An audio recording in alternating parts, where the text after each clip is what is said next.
You're listening to the Bud Light ULM Football Tailgate Show here on the Warhawk Radio Network from Learfield. St. Francis Health is reminding everyone that they're suited up and ready to meet your unique healthcare needs. At St. Francis Health, they put in all the hard work because when it comes to your health, every day is game day. St. Francis Health is proud to be the official medical provider of the Warhawks. And joining us today on the Bud Light Tailgate Show is ULM Director of Golf, Tim Baldwin. Coach Baldwin, thanks for being with us today. Glad to be with you, Corey. Well, it's good to have you here today, and I want to talk a little bit about the excitement around the golf program right now. We had the ladies coach on the other day. They are red hot, and wanted to check in on the men's side of things. So how are things going for you? Things are good. We're making a lot of progress. Guys are playing well. We are without the services of our top player, Milan Dobedel. He came back with an injury following the summer, so we're getting some reps from some guys down the line. Milan hopes to get in the lineup this next weekend, and we hope to get back on track. So how's the team been playing? Well, we've had some good results. We've played 3 times. Our best finish is 5th. The numbers have all been good. We're averaging 289 as a team, which is just over 72 a player. Competition's played just a little bit better. The weather's been good this fall. We haven't ran into any real tough weather conditions, so it's just a matter of time. I'm not overly concerned. It's not so much what we do at this moment. It's more about what we do late spring and making a run at that conference championship. You're one of the few sports that is busy year-round with competition. And talk to me about where we stand in the Sun Belt right now. Well, there's a couple teams that have had a little bit better fall than we have, so we're right in the mix. We're certainly one of the top 5 teams after the fall. And like I say, with Milan maybe getting back in the lineup this week, we're going to contend for the conference championship. We're speaking with Coach Tim Baldwin, and you've got double duties. You're the head man for ULM men's golf, but also the director of golf. And want to talk to you a little bit about what does the schedule look like in the life of a ULM golfer? Well, they're busy. I mean, every day they're in class from 8 to 12, 12:30 in some cases, getting lunch, and by 1:30, 2 o'clock, we're at practice, and they're there for 3-4 hours every day. On top of that, they've got conditioning a couple days a week in the mornings. But following getting back, they've got to get some food, they've got to get their studies in, and it's all over again the next day. So very demanding schedule. On top of that, they've got to beat their peers on a regular basis through qualifying to see who gets to travel. So a lot of pressure, a lot of just consistent golf coming at them every day. You've got fall golf going on now. What's coming up in the near schedule here? Well, we're leaving this weekend to go to Little Rock for an event. LSU will be up there at that event, so we expect to see some good competition. Our final fall event is at the end of October over in South Carolina, Charleston. So we're looking forward to finishing on a high note. In the spring, we've got a couple of events in February. We'll go to the Border Olympics, which is an annual event for us down in Laredo, Texas. We're going to Puerto Rico also in February, first time down there with the team. In March, we'll go to Wilmington, North Carolina for an event hosted by North Carolina Wilmington.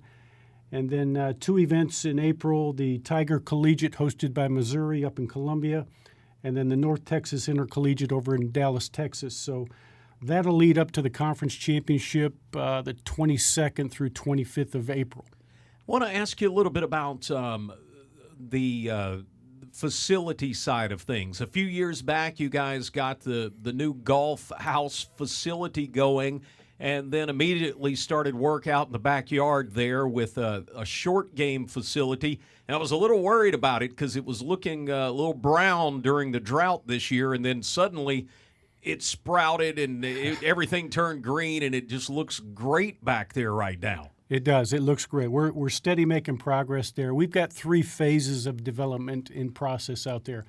The first phase was a 6,000 square foot putting facility, short game area. We raised about $150,000 this last year for that facility and got that built back in June. Turned out beautiful. The guys and girls were really excited to come back and see that completed. They're touching that most days.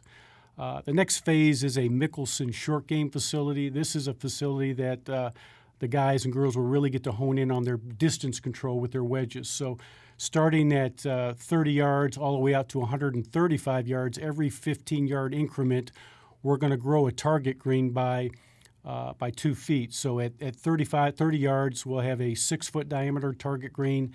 At 45 yards, we'll have an 8-foot target green going all the way out. So that phase, we hope to have that money raised here in the next 6 months to start that project. And then our final phase is another 6,000 square foot synthetic surface that will put a big bunker in the middle that they can go in any direction and hit numerous distance bunker shots, on top of aiming at the other 5 target greens that are already at the facility. So just a real complete short game facility. I mean, that's where the real scoring gets done in golf, and we want our kids to be as good or better than anybody they see.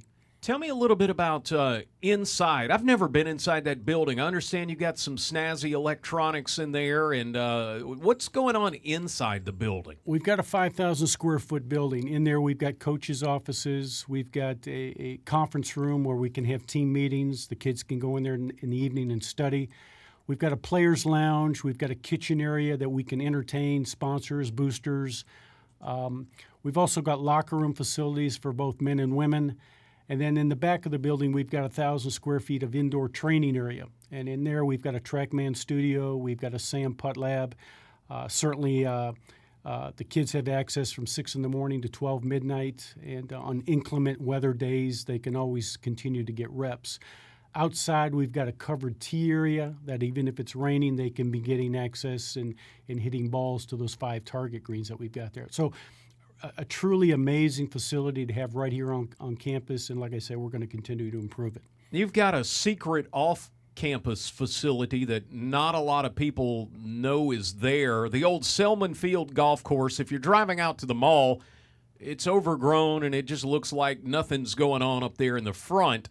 You guys still have some holes back there in the back, don't you? We do. We were able to enter a cooperative endeavor with the city of Monroe. I looked into this back in 2015-16 when I came here. Jimmy Bryant, who was with the city, Jamie Mayu, the mayor at the time, and I met with Dr. Bruno, and we acquired access to 25 acres. Since then, we've developed a tee area. We've recaptured some of the old holes. So we've got targets and simulated areas where we can hit any number of shots from almost any direction on that facility. That's really where we work. We're out there a couple days a week. The girls are out there a couple days a week. And that's where we do our ball striking. Each of the players have a shag bag with Titleist Pro V1 golf balls, and they're always hitting a quality golf ball and getting good feedback on what they see. So invaluable to be able to have something like that. We certainly couldn't put the hours in that we need at the local private clubs. So to have this where we can have full access any day of the week is incredible. You do a little work at Bayou Désert too, right? We do. That's one of the clubs we play. Very fortunate. Nick Ellison out there, the director of golf, has been really good to us. We've got a super relationship and are out there 3, 4, 5 days a week, and couldn't be more blessed to have those opportunities. We also play Calvert Crossing, Frenchman's Bend. We get up to Mystic Creek up in El Dorado, Arkansas. Those are our primary places of play. We're talking today with Tim Baldwin. He's the director of golf at ULM. Bud Light wants to remind all fans to stay in the game today and drink responsibly. And Guerrero & Guerrero, proud to be the official law firm of the ULM Warhawks. Go Warhawks and go Guerrero. Coach Baldwin, want to ask a little bit about you've got all these facilities and things and travel, and it costs a lot of money to do this. Talk to me about the fundraising side of things. What you got coming up? Well, we've got a big event coming up. It's our annual ULM Golf Shamble. This year we're going to play it up at Frenchman's Bend. We want to get the north side of Monroe more involved, and that's the best way to do it. We'll have opportunities to pair up at 8 o'clock and 1 o'clock in the afternoon, but we'll have opportunities to have a 3-man shamble paired with one ULM golf player. We're allowing each of the teams to pick the player of their choice, and they'll have them for 18 holes. So that event is going to be exceptional. We've got food and drink provided throughout the day. And then the following day, we've got a tailgate that we're offering to all those people that participate at the golf house prior to the Troy football game. So trying to get more people involved with ULM athletics and get them out there in the seats for that football game as well. The golf team also, it's a ways off, but something to think about, a big silent auction. I know there may be folks listening right now that want to come to that auction or maybe give you some stuff to put in the auction. How do folks contact you and give back to the program? Well, they can reach me at email, baldwin@ulm.edu, or directly, 985-507-5060. That auction is on Thursday, March 14th, and we normally have it coincide with a golf tournament, but this year it's just strictly going to be an auction. We hope to have a bunch of items, and we'll have our student athletes there. Just going to be a big evening, food, drink, and a chance to have a wonderful evening with our golf community. If folks want to support ULM Golf, follow along, what's the best way to keep up with you? Well, certainly on our website, ulmwarhawks.com, you can follow along there. A lot of the tournaments are carried through GolfStat at the moment. We've got a new ranking system that has had some struggles, so people aren't able to follow as closely as they'd like to. But certainly, with the local internet, with our website, is probably the best opportunity to follow. You can also find out about the upcoming schedule and learn more about the teams by heading to the website ulmwarhawks.com. That'll get you the latest news and info. Coach Baldwin, thank you for coming in today, and we are going to check in a little later in the season and see how you guys have turned out. Thanks for having us, Corey. That's Coach Tim Baldwin. You're listening to the Bud Light Tailgate Show here on the Warhawk Radio Network from Learfield.